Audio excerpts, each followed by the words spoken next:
কি সমস্যা কি জানি বলছিলা বলো। শোনো, আমার টাকা আম্মু নিয়ে গেছে। সেগুলো গেছে নিয়ে গেছে। এখন আবার যাবো সেগুলোর টাকা তো আমার টাকা হেঁটে নিয়ে গেছে। তো তুমি টাকা পাইছো কোথায়? শোনো, তুমি কি চাকরি করো? না কি রে, না না, তুমি টাকা পাইছো কই? তোমার কে টাকা দিছে?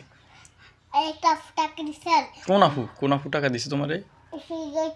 আমার টাকা নিয়েছে। কে ওই যে তোমারে ইয়ার আম্মু মুনতাহার আম্মু টাকা দিছে, তোমার মুনতাহা ফুফির আম্মু ঈদ বোনাস দিছে?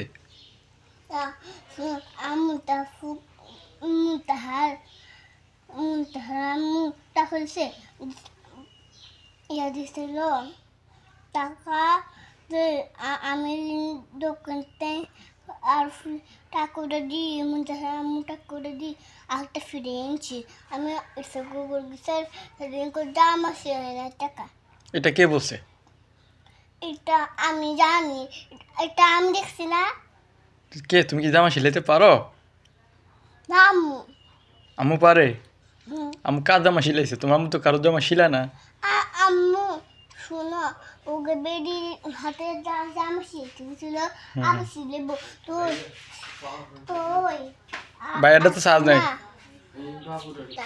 হ্যাঁ, তারপরে তারপরে নাম দাঁড়িয়ে দিছে। এখন আচ্ছা আবার আইসো। হ্যাঁ আর কিছু না। আচ্ছা মামনি, তোমার কি আর কোনো অভিযোগ আছে?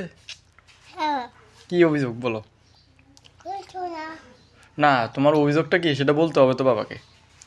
আমি তো বিচার করবো, তারপর তোমার টাকাগুলো কই যায়, তোমার যে ঈদ বোনাসগুলো কোথায় গেছে সেটা তো একটা মনে করো 60 সদস্যের একটা কমিটি বসামু, তারপরে এটা বিচার হবে।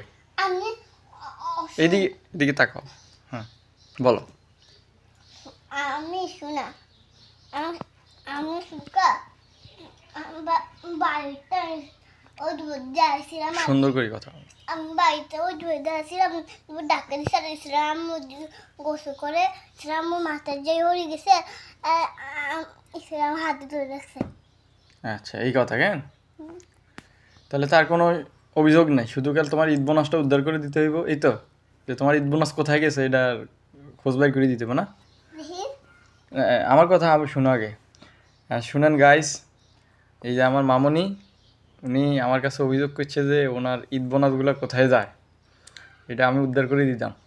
তা আপনারা বলুন কী করা যায়? যে আমাদের এই ছোট্ট মামনিদের ঈদ বোনাসগুলো কোথায় যায় আপনারাই বলুন।